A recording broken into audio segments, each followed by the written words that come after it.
the goal here, it's not to minimize your emotions. It's to manage your emotions. That old adage of check your emotions at the door is garbage because we are human beings. We are going to have emotions. It's about managing them, not minimizing them. It's about, instead of reacting, choosing to respond. Reacting and responding are very different things, right? When you react, sometimes what that means is you convert your emotion instantly to action.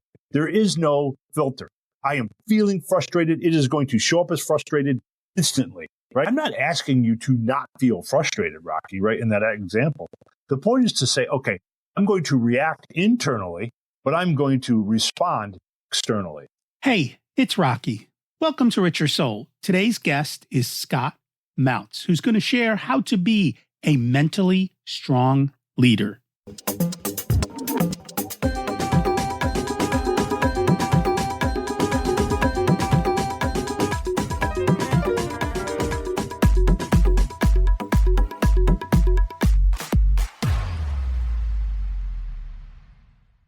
Imagine it's 12 months from now, and you've achieved your major life goals.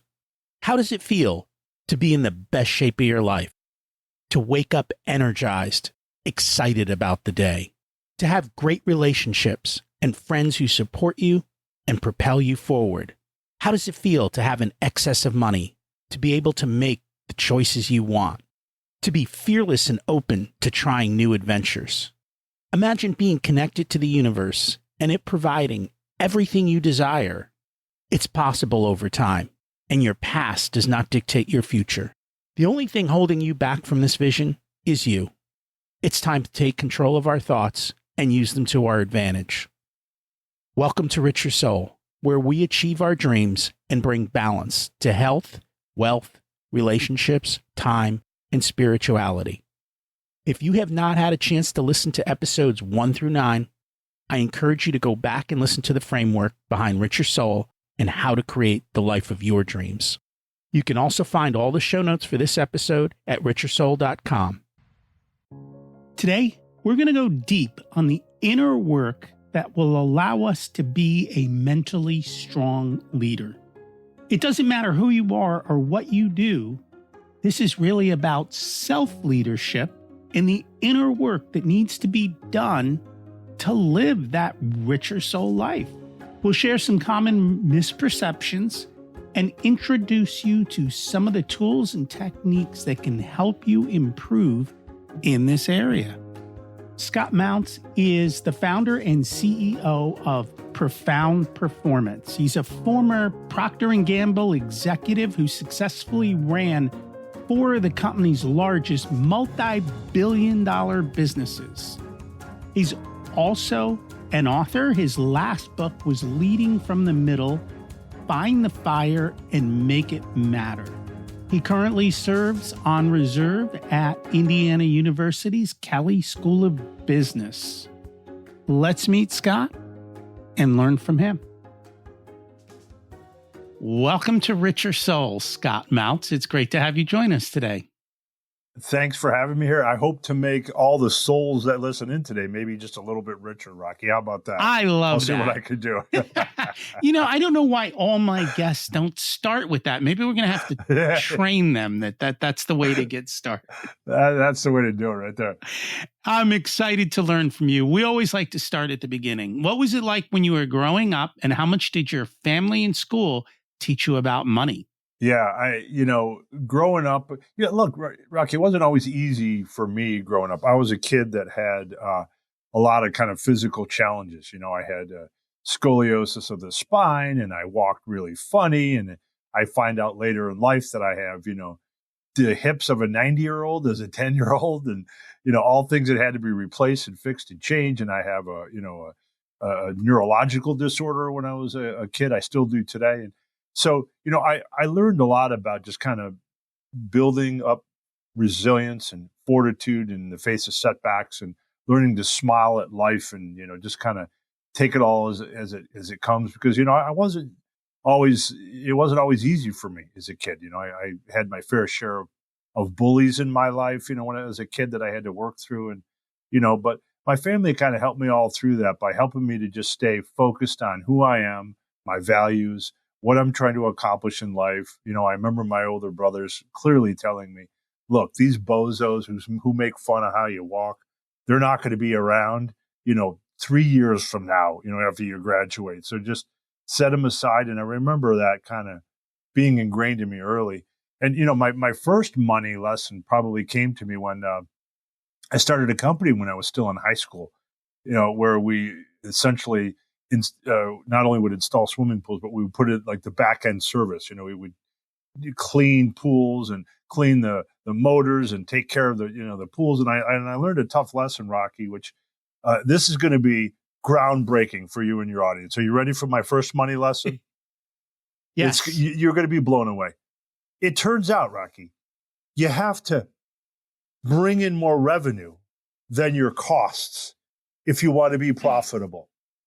And I learned that as a 17-year-old kid, that the expenses of running the business didn't quite match up to the revenue we were breaking in. And I soon learned, I see how this works. If you want to have a profitable business, you actually have to have a revenue stream that's a little bit more productive and offsets the cost. So that was my first money lesson as a kid right there.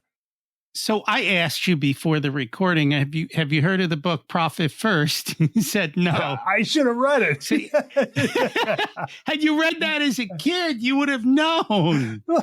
And here's the aha moment for you, though.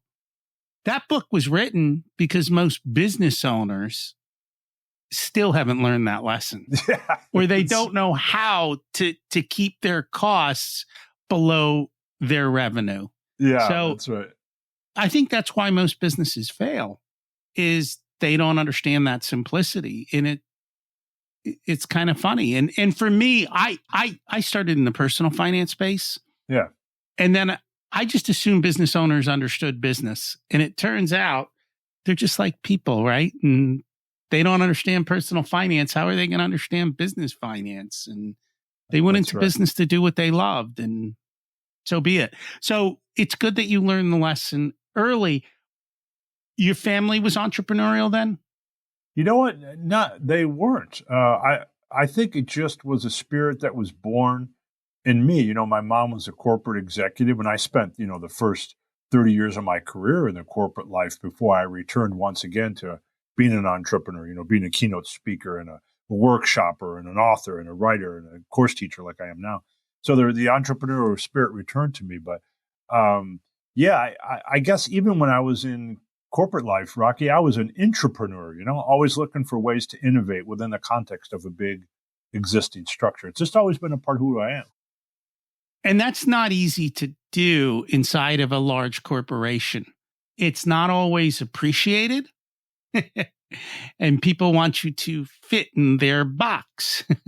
Yeah, that's right. And what's true, Rocky, you can tell me this is true over your life, but I've often found the kind of employees that I wanted working for me in the corporate world were the ones that,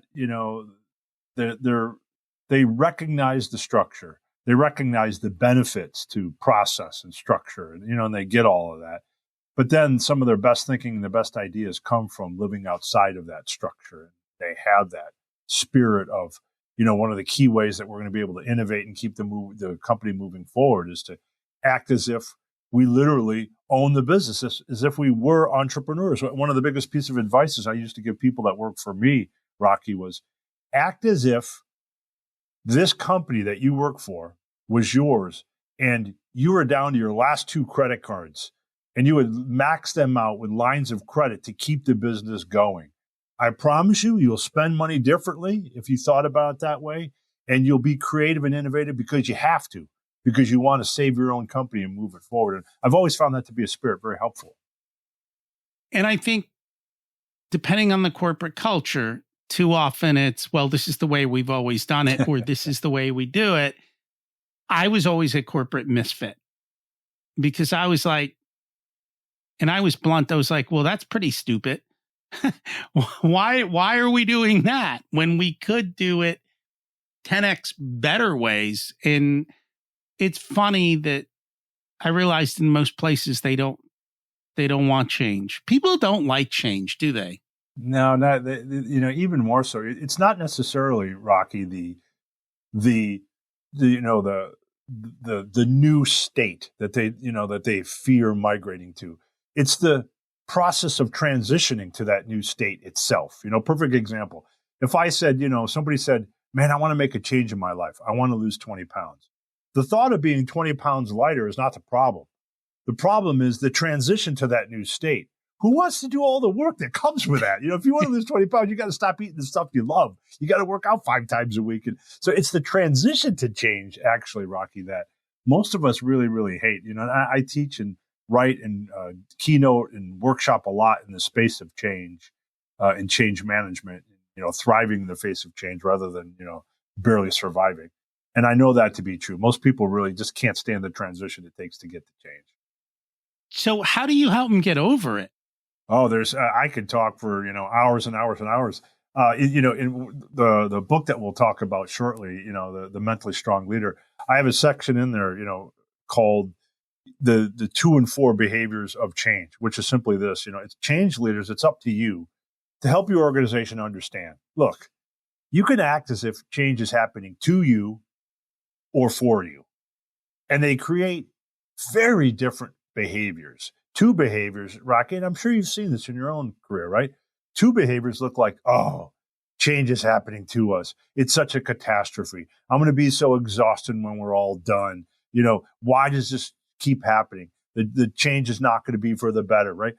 4 behaviors, acting like change is happening for you, are very, very different outcomes, right? There are things like, what? If I embrace this change, maybe it's going to lead to, it's like downloading a new software upgrade. I'm going to become me 2.0. 4 behaviors look like, what? I think this change could actually help me to grow as a person, can help me figure out how to survive and thrive in setbacks and so forth. And so I think a big change part of it, and I talk about it in the book, The Mentally Strong Leader, is really, as a leader, defining the change choice. Are you going to act like change is happening to you or for you? And then spelling out what behaviors in each column look like and pushing the organization towards the 4 behaviors. I'm a big fan of Tony Robbins, and that is kind of what he talks about. He goes, life happens for you, not to you. Yeah, that's right. And when you make that shift, you really start to, it's changing your attitude for how you look at life and how you look at the situation and how that comes to be. Yeah, and it's isn't it, Rocky, isn't it interesting, the power sometimes in a reframe of a simple word, or even sometimes, even a letter, it can be. But I'll give you another example. I talk in The Mentally Strong Leader about sometimes we get worn down because we're worn down by the things that we don't like to do in our job, right?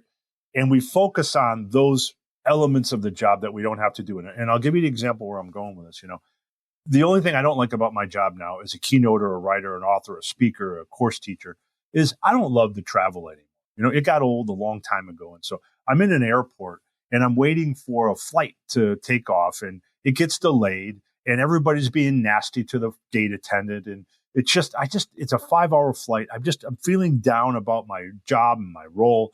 And I remember a simple reframe, in the spirit of 2 and 4, right? I remember, what? It's not that I have to do this. It's that I get to do this. And I talk about that in The Mentally Strong Leader, this simple reframe of thinking, no, I get to do this. Don't focus on what I have to do. I still get to get on a plane and go talk in front of thousands of people.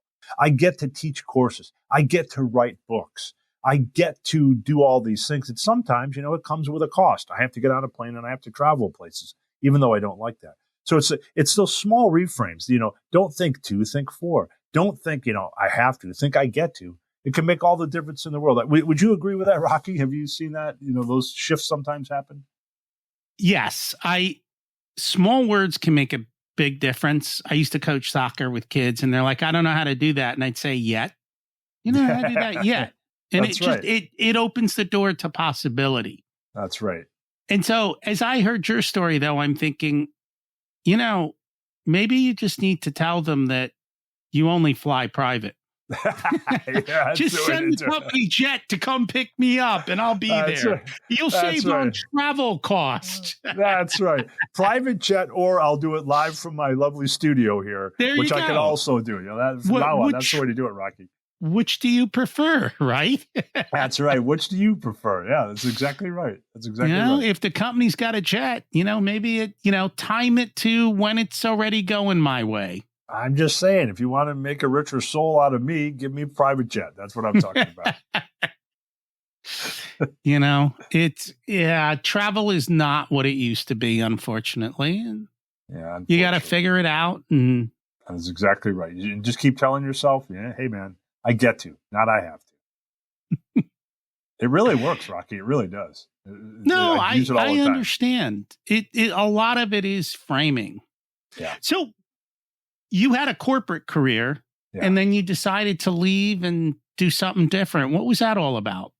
Yeah, about halfway through my corporate career, 3-decade corporate career, Rocky, about halfway through, for a long time, I suspect maybe you're the same way. You had said, you're a corporate misfit, something like that. But, I found myself always studying the environment around me in corporate life, right? Like really trying to discern the difference between someone who happened to be placed in a leadership position and someone who was a truly great leader. Those are two very different things.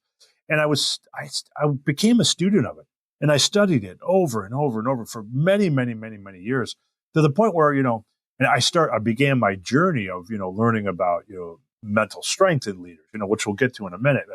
And so I actually even wrote my first book while I was still at corporate. And once I wrote that book and I realized, I had sold pretty well, and hey, I guess I can do this. I can write, I could speak. I started speaking, broadly outside of just my company. And then, Rocky, it just kind of dawned on me that, hey, you know what? I have an opportunity here. I can continue to stay in corporate and affect, a few lives at a time, a couple hundred, based on the size of the division I'm running. Or I can go and affect, thousands and thousands of people at a time with a written and a spoken word. And once that realization hit me, it became a very easy decision. I knew that I wanted to broaden my platform for making a difference with a written and a spoken word, doing this kind of thing. And so I did that. And I left about a decade ago to be a keynoter and speaker and workshopper and author and course provider. And I've never looked back. I never looked back either. Yeah. Right. Except to say, why didn't I leave sooner? Yeah. I mean, I think the timing was perfect for me. Yeah. Because I realize how much work this is. And like you said, if you've got to travel a lot, it's hard to be there for your kids and do all that stuff if you've got to do that. So for me, it was the perfect time to leave. And it worked out, and I have no regrets. And, life happened for me, so I'm okay with it. That's good. That's a good way to think of it. So what inspired you to write the book, The Mentally Strong Leader, Build the Habits to Productivity, Regulate Your Emotions, Thoughts, and Behaviors?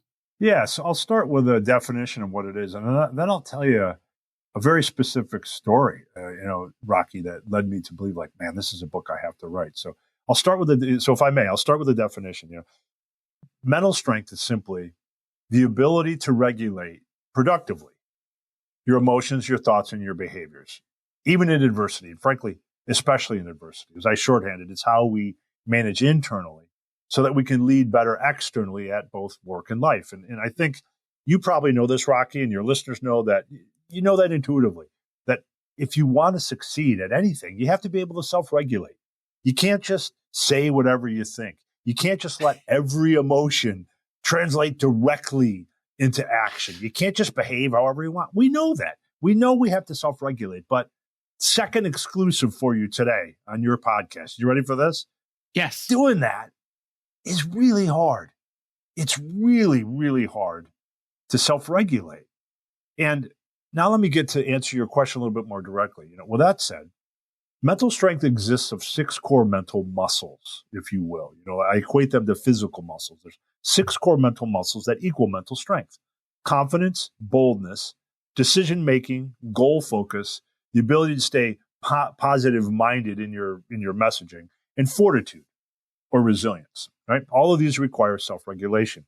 Now to answer your question directly. So how did I come to want to write this book? So I've been interested in the topic of mental strength for a long time. And I for the first time years ago, I conducted a study I have since conducted multiple times.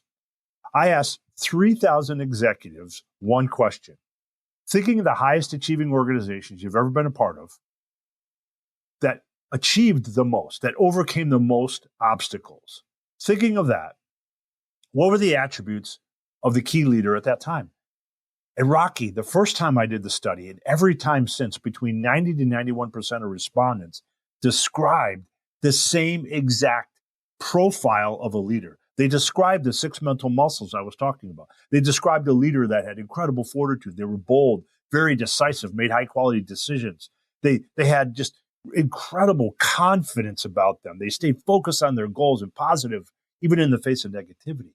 And so here's the really impressive part. And when I knew I had to write the book, I would then follow up to these 3,000 executives, right? And we would give them a piece of paper and say, thank you so much for your time in describing that leader. But now I want you to pick from this list of 100 choices. And I want you to pick what describes that leader you just described in 1 or 2 words. 95% of the 3,000 executives at a time, Rocky, would pick 2 words on that list of 100 choices, mentally strong, as the words that would describe that leader. And when I began to get excited that maybe we found finally the term that describes the best leaders we've ever had, that helped us achieve the most, even in times of adversity, they were mentally strong. It's what makes me believe mental strength is the leadership superpower of our times. It's more than just EQ. EQ is a slice of the broader umbrella of mental strength. And I think, Rocky, you're going to be hearing about mental strength like you have for the next decade, like you have been hearing EQ for the prior decade. And after that study, I knew this is a book I have to write and I have to share with the world what I've been learning for the last decade. Well, thank you for sharing. I will admit, I don't always hold my tongue. Good.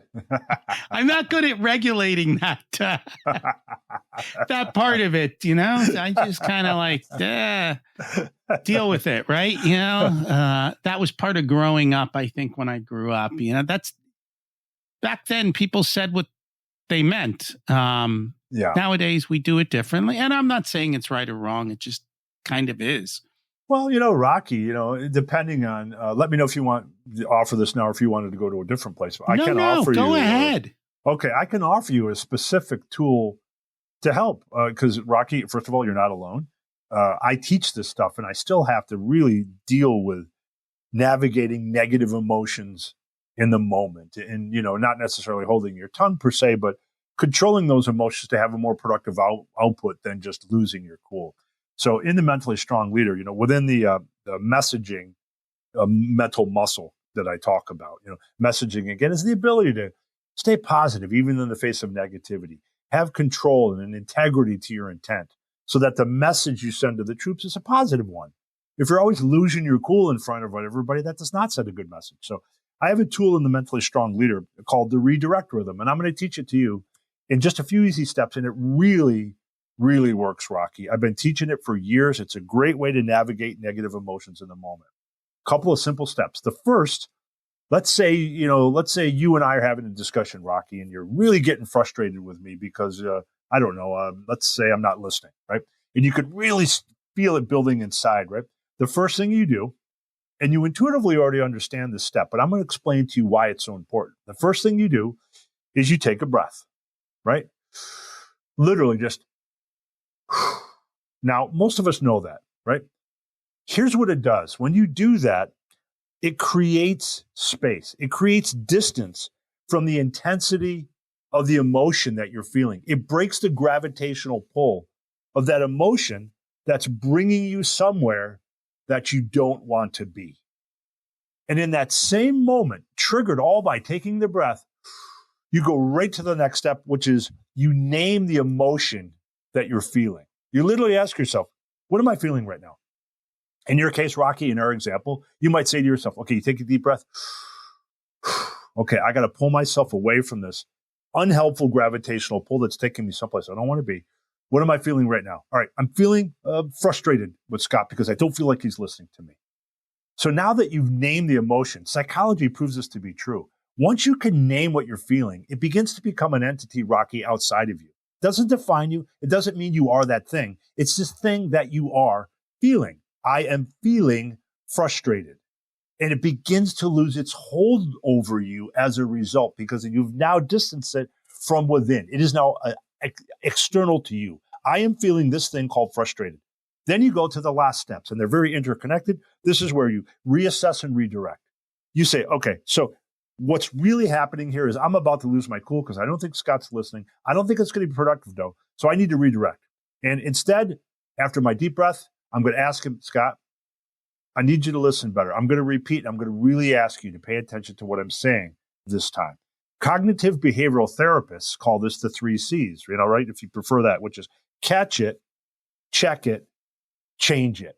You can think about it that way if you want. But it's all triggered by the thing you should do anyways when you're feeling heated, Rocky, which is take a breath. Take a breath, name that emotion, reassess and redirect. It really works. Practice this 5 times. The next time you're feeling heated, Rocky, it becomes a habit. You will have just become a little bit mentally stronger all for it. I like that. Is it okay to tell the other person your emotion? Yeah. Like I take a breath and go, you know what? I'm frustrated in this moment. Yes. Okay. And in fact, psychology can even tell you there's a term for it. I won't bore your audience with it, but it can even be helpful to do that because it shows vulnerability. It creates clarity. It helps the other person understand, okay, I am subjecting this person to this unhelpful emotion right now, and that emotion is being attached to me. Now, I, as the listener, Rocky, don't want that emotion attached to me. I'm more likely to redirect myself after you get done reassessing and redirecting your own output. So 100%, it could be helpful to name the emotion out loud if it's helpful to you in this situation. I like that. And I'm a big fan of breath work. I know we're not here to talk about breath work, but yeah. I'll just make the comment. There are different rhythms to breathing is what I'll just use that word. But depending on the cadence of your breathing and how you do it, you can dramatically shift your state, put you into other states, and break certain types of states from that you're in, whether it be anger or fear.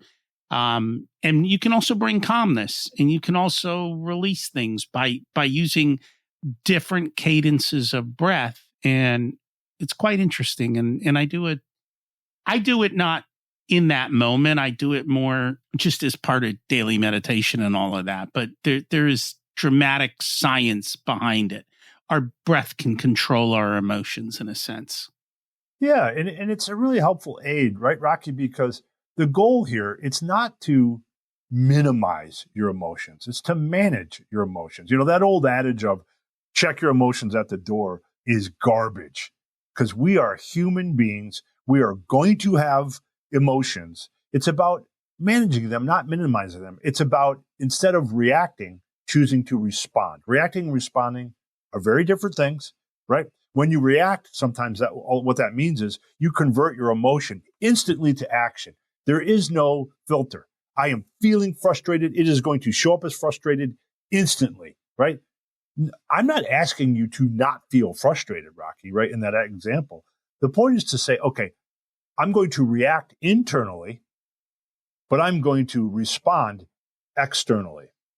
And that's what creating that space gives you the chance to do in that moment, to process. I know what I'm feeling. It's called frustration. I'm not going to let it just flow through into my reaction. I'm going to respond differently. And I'm going to do that by kind of reassessing where I'm at and redirecting my emotions to something more productive. So yeah, it's powerful given what you're saying. Yeah. So what I really loved about the book is in the beginning of the book, you had, is it a quiz, the right word, survey, a whole bunch of questions. Yeah. And then based on those results of the answers to those questions, you actually knew where you had to focus. Yeah. And what you wanted to have to improve upon. And then from there, you could go to those specific sections of the book and work on that particular thing. I think Strength Finders has a very similar model to how that book is written, in being able to do that. What made you choose that? Yeah, it's, in chapter 2 of The Mentally Strong Leader, just to describe a little bit more to the leader, and then I'll tell you what made me choose it. It was because it's pretty powerful and pretty simple. So I started experimenting with the assessment, right? It's chapter 2 is called the mental strength self-assessment. And like you had mentioned, Rocky, there's 50 questions to it. If it takes you about 15 minutes, and all I ask of the reader is that they're honest and they're even vulnerable, because the output is only going to be as good as the input. And after 15 minutes, it produces an overall mental strength score. You determine which of the 4 proven tiers of mental strength you fall in. No tier is any better than any other. It's all about you and your personal journey, but since people ask, you can score as high all the way up to the top. There's 250 points possible in the assessment. If you score, in the top tier, that's, what I call a beacon. You're a beacon of mental strength. If you're at the bottom tier, you're what I call a novice. You're just learning about the concept of mental strength and investing in it, and you're interested in getting stronger. Now, the assessment also produces scores by mental muscle. So I was describing before, there's 6 core mental muscles of mental strength, right? Confidence, boldness, decision-making, goal focus, fortitude, the ability to stay, positive, even in the face of negativity as you message to the troops. You get a score for each one of those mental muscles as well. And that allows you to produce your own customized mental strength training regimen. Now to your question, why did I come to wanting to include this? I have been developing this assessment for a long time with the help of a data scientist to make sure it perfectly correlated with the 6 mental muscles that equate to mental strength, all the self-regulation driven muscles. And we did a test years ago where we issued the assessment to a pool of people. And then we had them follow through with some of the tools. There's over 50 plus tools that help you change your habits and become mentally stronger in the book, The Mentally Strong Leader. And we had them, after they got their score, we had them use a large portion of the tools in the book and then take the assessment again 3 months later and then again 6 months later. And the responses we got were so overwhelmingly positive that, wow. So, I thought that the opposite of mentally strong was mentally weak, but I see that it's not. We all have a baseline of mental strength to work with. I understand what mine is. I used some tools to improve. I saw improvement that made me want to use the tools even more.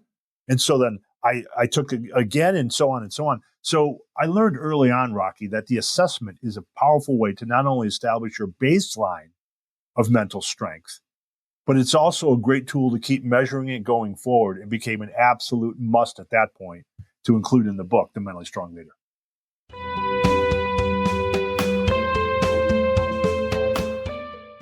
Today's episode is sponsored by Profit Answer Man Podcast. Did you know that most small business owners hate looking at their financials? It's one reason they may struggle with business success. The Profit Answer Man podcast helps them ensure they are profitable and can pay their employees and weather the storms we all have to face. It's built on the Profit First methodology of pay yourself first. The Profit Answer Man podcast is a must listen to for every small business owner and anyone who wants to help them survive and thrive. Check it out on your favorite listening platform.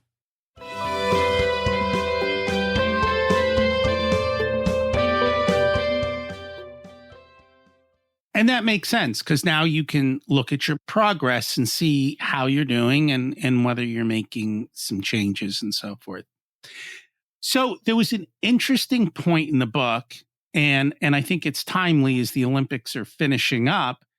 It's who does better, the gold medal winner or the silver medal winner?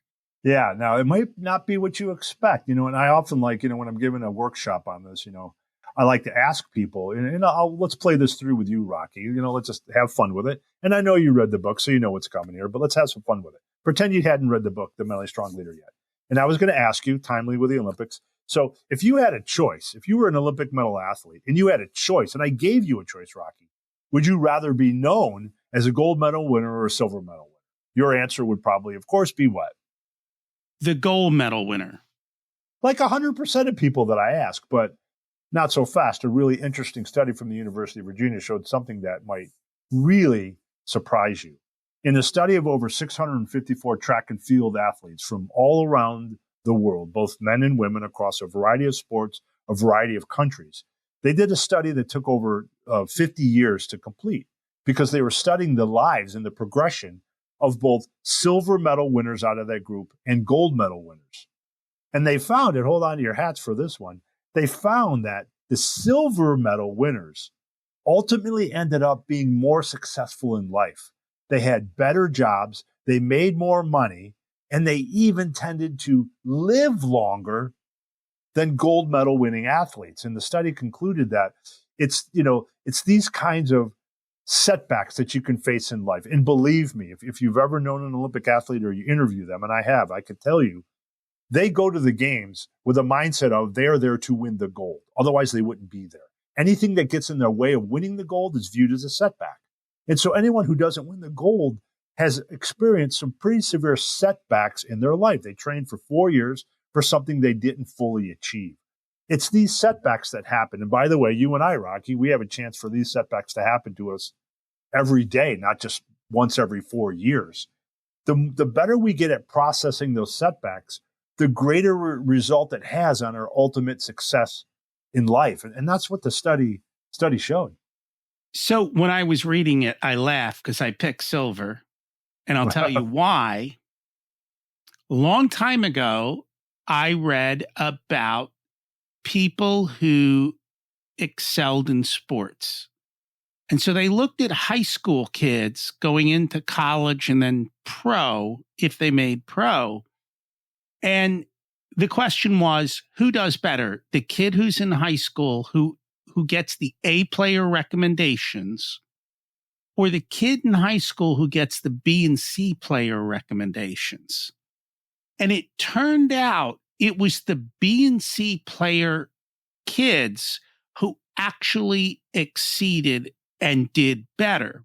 And the reason why was along the same lines. The A player kids had some natural talent. They had never really faced a difficult situation. And they had no grit and they had no fortitude, which is one of the words you used earlier, to be able to overcome that adversity. Whereas, and because they were naturally talented, they were lazy. That's right. In a sense, they didn't need to practice. They didn't need to try too hard. And so those B and C players always had to work harder. They had to keep going. They had to figure things out.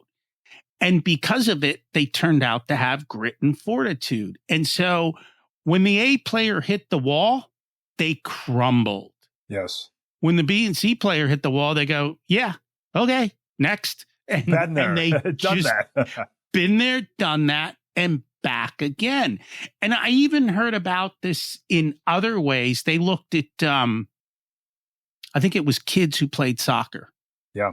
And what they found is the kids who played soccer in South America on dirt fields with no grass and no turf turned out to be better players. And part of the reason why is when you play soccer on a turf field, the ball is very predictable. Yes. When you play soccer on a dirt patch, it hits a stick, it hits a rock, it hits a bump. That ball is very unpredictable. And these kids learned to play in unpredictable situations. And so they had that edge that nobody else had. That's right. And both of those, I think, kind of fit into that situation. Too often we want to make things perfect. It is the imperfections, the failures, and these things that give us the grit and fortitude to go forward. That's exactly right. It's why fortitude is such a central, core mental muscle of mental strength. It's one of the, I think it's the second one in the book that I really dive deep into, the fortitude muscle. And it's exactly what you're saying. Psychology even has a term for those people you're talking about, the B and C players. They're called strivers. People that know that, they're going to strive to keep doing their best no matter what. They know setbacks are coming. They know how to reframe the setbacks. They know how to see what I call the agreeable adversity in any situation. There's something about a setback that they can learn from that will make them better, stronger, faster, to go higher, harder, farther, faster. And yeah, it's a huge part of mental strength, and one I dive into quite deeply in The Mentally Strong Leader.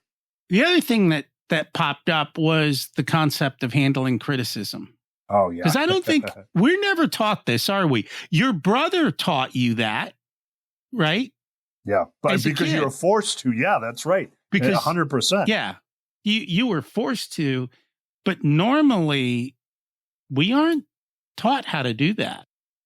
Not necessarily, and I learned some lessons early in life that, and I'd be curious, Rocky, to see if this surprises you.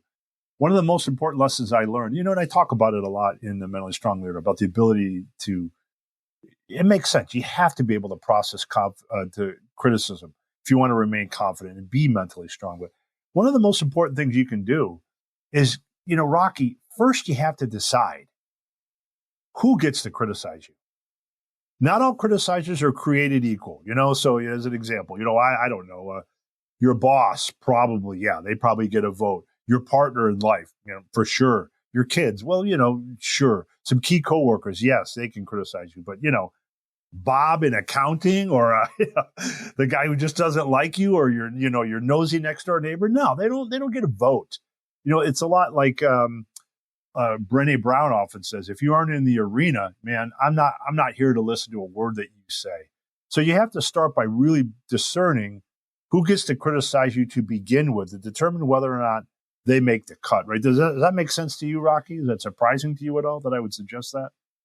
No, not at all. I think too often we don't always judge that. Yeah. We don't have discernment around that. Right. I think over time, some of us learn that. Yeah, right. Rocky, you just don't want to put undue influence and power into the hands of people who shouldn't have it to begin with.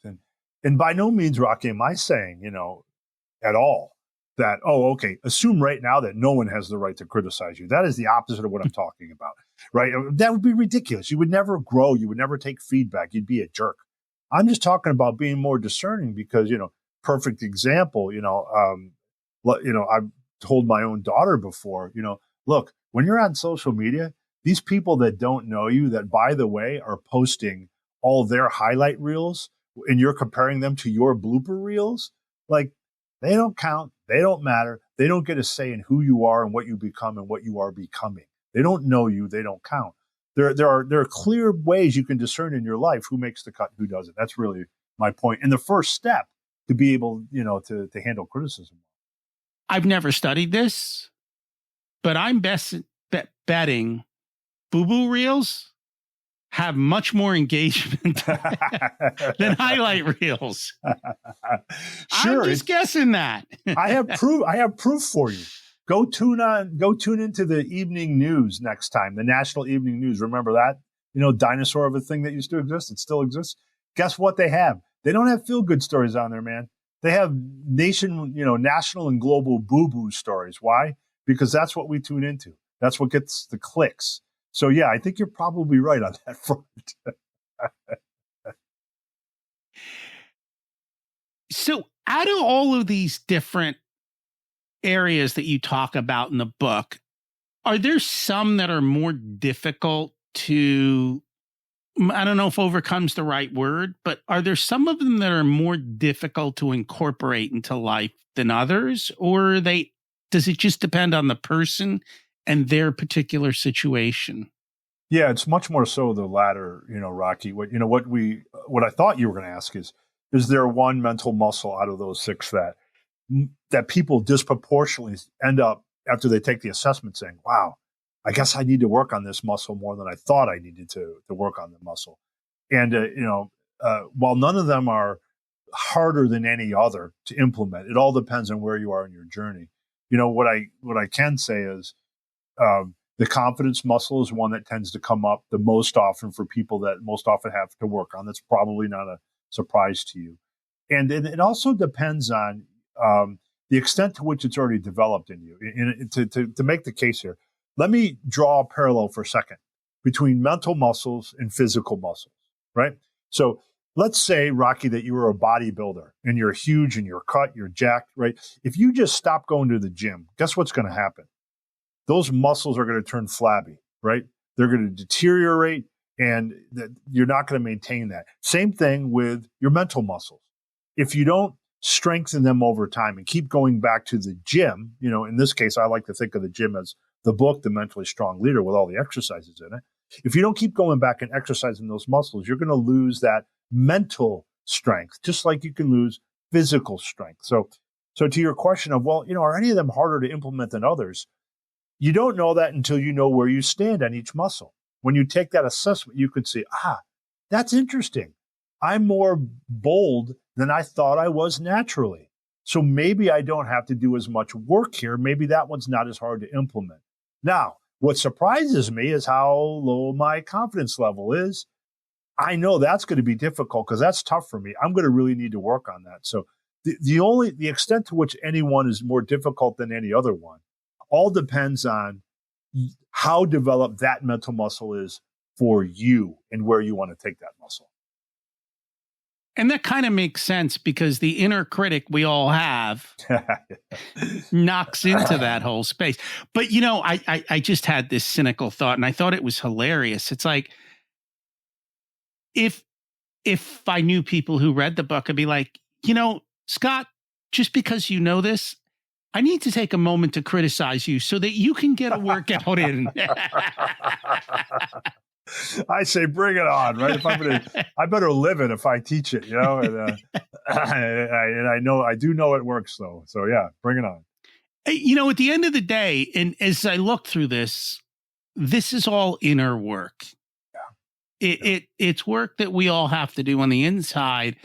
And so that's the other funny thing that I've noticed is if I go to a self-development conference, there are two types of people at the conference: business owners and C-suite or people who are rising quickly up the ranks.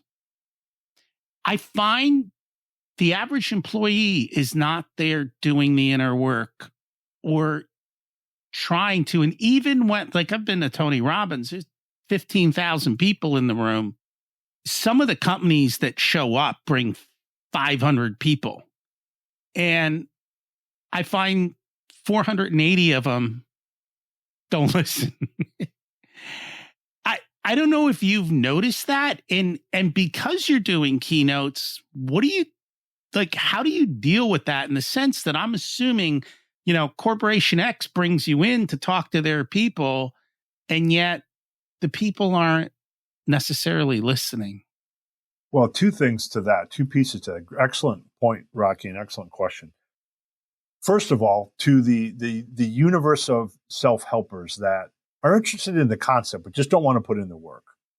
Here's the first thing I would say, especially in the case of mental strength. You remember, Rocky, when I was saying that? We all know we need to self-regulate our emotions, our thoughts, and our behaviors, mental strength. We all know that, but it's hard, right? We all agree with that. Universal. We know it's hard. Well, the help that you can put around people that are struggling to do the work and put in the work is habit building science. It's built into the book. And in fact, the subtitle of the book is build the habits to productively regulate your emotions, your thoughts, and your behaviors. And it's built into the book over and over and over again. And what is a habit? A habit is a set of repetitions. You get to repeat things with systems and frameworks in place. There's over 50 plus tools in the Mentally Strong Leader, the book, that serve as systems or frameworks so that you know what the first small step is to take. You know what to do in moments of weakness. You know how to overcome those natural tendencies that get in the way of habit building. So first I would say, to the people that want to put in the work, but it's hard, there's help in becoming mentally stronger if you embrace the habits, the systems and the frameworks that will help you get there. Point number one. Second part of your question is, what do you do if you're in a room and you're assuming 80% of the people don't want to be there and they're there because the corporation forces them to be? Well, what I can proudly say, Rocky, and we didn't set this up ahead of time. I didn't know you were going to ask that question. I can proudly and also humbly say this, and there's a good principle in this. The one word I hear most often back after a keynote, and it's just a fact, it's true, you can even see it on my website, is the word riveting. You have to engage people's hearts and their minds. You have to tell a story. You have to provide practical, pragmatic tools and tips and takeaways within a keynote or any communication if you want them to stay engaged and if you want to earn their right for them to listen to you for however long you plan on talking, right? That probably isn't too surprising to you, but that's what I really focus on trying to do. No, and I haven't heard one of your keynotes, so I don't know, but I'm assuming then you do a lot of storytelling. I do. Yeah. And that doesn't surprise me because a lot of what I've been reading, a lot of what I've been hearing is, and also just in the world of teaching. Yes. People don't want to be taught. People want to Right. hear stories. That's right. That's what they remember. That's right. And the art of a good story is also very good. It's and the good story has that double kind of arc. And then you just follow a good Hollywood script. It follows that same thing. And it's amazing how these things all kind of crisscross. Because even if you're not a high-powered executive, you know, these skills work at home. Yes. Right? They work with your family. They work at just the things you want to do in life and the things you want to deal with. And so they're applicable in every part of life. I call them universal principles. Yes. People in a particular situation are forced to possibly do more because they have to. It's a shame. You know, I will say this, maybe you can do this if you have enough time. Could we get the presidential candidates you could teach them how to be? I'll be happy to do that. So we all could bear to listen to either one. Yeah. Yes. You know, it's interesting too, Rocky. I wanted to build on a point and I want to see if you agree with this. Not only is storytelling so important, you know, but if you bring it back to mental strength, you know, some of the most mentally strong leaders that I've ever seen, and believe me, I have interviewed thousands and thousands of them in writing the book, The Mentally Strong Leader. And I can tell you, the best storytellers are the ones that have the mental strength, the fortitude, the self-confidence, the self-acceptance, and self-belief to be vulnerable in their storytelling. And I give you a perfect example. Who would you rather follow, Rocky? A leader who stands up in front of you and says, I have all the answers, Rocky. Just take notes on what I say and follow me because here we go. Or would you rather follow the next one? Rocky, I believe in this group. I believe in you. We've thought through a lot of things. I think we have pretty good plans, but I'm here to tell you, I don't have everything figured out yet. We're going to figure it out together as we go. And, you know, I'm not embarrassed to tell you there are some things I just don't know how they're going to pan out, but we're going to put our best effort behind it, right? Is it even a contest who you'd rather follow, right? You'd rather follow the person who's being honest and vulnerable and open in what they share with the organization. So not only is it storytelling, if you want to be mentally strong, be willing to put some vulnerability and humility into those very stories that you tell. And that is very true. Even as you were speaking, the word in my mind before you even said it was vulnerable. Yeah. So I was like, oh yeah, he's going to say vulnerable. Yeah. That's and right. I think a lot of that, it's funny because a lot of that came out. It's been over 10 years now, right? Who is it? I got the book somewhere. Brené Brown, probably. Brené Brown. Yeah, she really introduced that concept of vulnerability. And I don't know, you tell me, do you find women leaders are more vulnerable than men? Or is it also that they get the other thing is they're afraid to be vulnerable because they have to kind of deal with the alpha male? Yeah, I think there's probably some of that, you know, going on as well. And there's a little bit of cultural stigmatism to the concept of a man being vulnerable in front of a group. And I think, you know, a lot of thanks to, you know, Brené Brown's work and a lot of other leaders and, you know, some even work in my space too, just showing the power of flipping that old adage on its head and showing how vulnerability to me is about humanity and connection, Rocky. It's, you know, if I'm going to come across as vulnerable, it's my way of saying, hey, you and I, we're a lot more alike than we are different. I might be standing on the stage. I might be 4 levels above you in the organization, but we have a lot more common threads than you think. And that's vulnerability allows you to make that connection. What else should we have touched on from the book that we haven't gotten to yet? You know, I could go on all day about, you know, examples of each of the muscles. There's the 6 core mental muscles that equate to mental strength. But I would just say this, Rocky, you know, I don't want your listeners to feel intimidated by the concept of becoming mentally stronger. You know, I opened up by saying how difficult it can be. Yes, it can be difficult. But, remember, the opposite of mentally strong is not mentally weak. We all start with a baseline. It's about assessing where you stand yourself by taking the assessment, picking the tools that are right for you, the muscles that you want to build, maybe that don't come as naturally to you. Maybe it's fortitude, boldness, and confidence for you, and goal focus and decision-making comes very easy to you, whatever it is for you. And then knowing that by putting in the work, you will see improvement over time, and you absolutely can become mentally stronger. Any one of us can do it at work and in life. Is there something that limits people to achieving this? And what I mean by that is it's something internal, probably, right?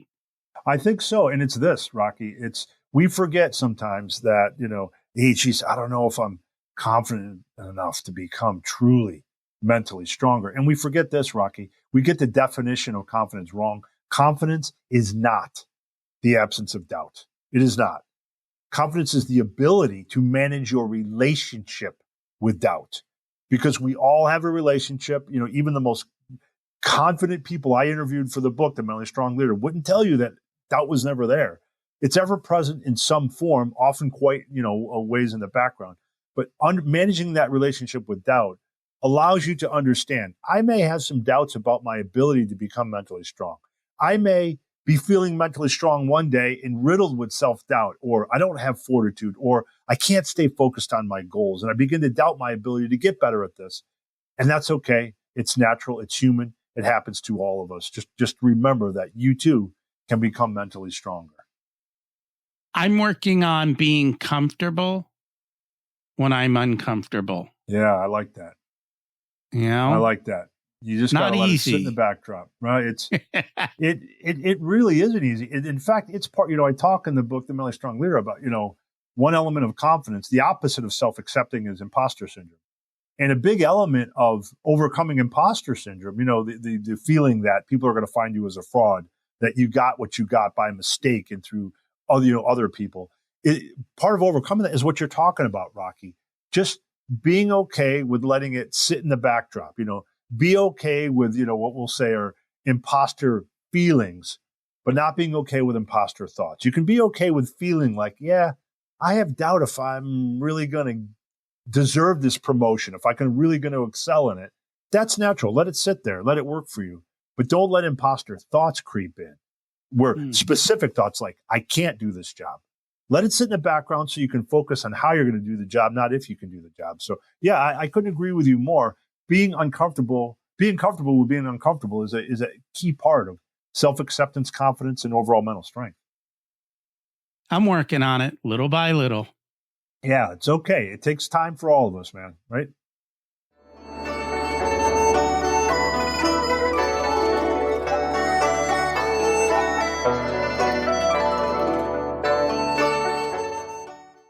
It's time to learn the secrets of life. What's your secret to living an abundant life? For me, it is remembering to stop chasing approval and get back to chasing authenticity. Interesting. I like it. Yeah, and it happens to a lot of us, Rocky, where we get off track seeking approval from others, which is really a empty victory, an elusive victory at best and soul-crushing at worst. And we lose sight of who we are. In our bid for approval, we become degrees and degrees farther away from who we really are, and we forget that it's really about chasing your authentic self and start chasing authenticity, stop chasing approval. And I think the way I've reframed it for me is I'm just going to live my life, and maybe it's not for you, and that's okay. Right. And I can let that go. Yeah, I don't need to convince you. It's not for you. And I can just be free of it. Yeah. Oh, well said. What did you learn later in life that you wish you would have learned sooner? I would definitely say to remember that sometimes the enemy is the internal me. It goes to what you were talking about earlier, Rocky, that inner chatter we can just get lost in that, just beating ourselves up over and over again with negative thoughts and beliefs and attitudes. And sometimes that enemy is the internal me. And I got to remember to turn that voice off. Wish I would have known that a lot sooner in life. I've gotten much better at it over the years. I would challenge that. And Yeah, please. Instead of saying sometimes, I would say most times. Well said. If you were to give an 18-year-old one specific piece of wisdom, what would it be? Yeah, I probably would say the only comparison that matters is to who you were yesterday and whether or not you're becoming a better version of yourselves. I see it happening now a lot with the teenage groups, Rocky, especially in the social media world. We're drawn to irrelevant comparisons. And comparisons are good in life, right? They can be. They give us a standard to shoot for. They give us goals to aim for. It's irrelevant comparisons that get in the way when we compare to irrelevant others that have no bearing on us and our situation. And so, yeah, I think that's what I would say. The only comparison that matters is to who you were yesterday and whether or not you're becoming a better version of yourself. And I very much like that. The only thing you have to compete against is yourself. Are you getting a little bit better every day? And when you understand the power of compounding, you realize how powerful that truly is. That's so true. If people would like to learn more about you and the book, how do they do that? Sure. Go to scottmautz.com, SCOTTMAUTZ.com. You can learn about my workshops, my keynotes, my books there, especially The Mentally Strong Leader. And I put together a gift for your listeners today, Rocky. Yeah. If they're interested, if they would like a free 60-page PDF that they can download, that includes the mental strength self-assessment that you and I were talking about, as well as some prompts to help you get the most out of the book, The Mentally Strong Leader. If you're interested in that free 60-page PDF, just go to scottmautz.com/mentally strong gift, and you can download it right away. And we will make sure to put that in the show notes. Thank you so much for joining us today. I'm richer for having been here. Thanks for having me. What area do you think you need to work on to improve your ability to lead yourself and others? The questions in the beginning of the book will help you determine that, and also to allow you to measure your progress and improve. There's also plenty of tools in the book to help you actually improve. Remember, this affects all areas of your life, and it will allow you to become unshakable in whatever life throws at you. And who doesn't want that? Hey, if you enjoyed today's episode and you know someone who would appreciate it as well, would you do me a favor and share it with them?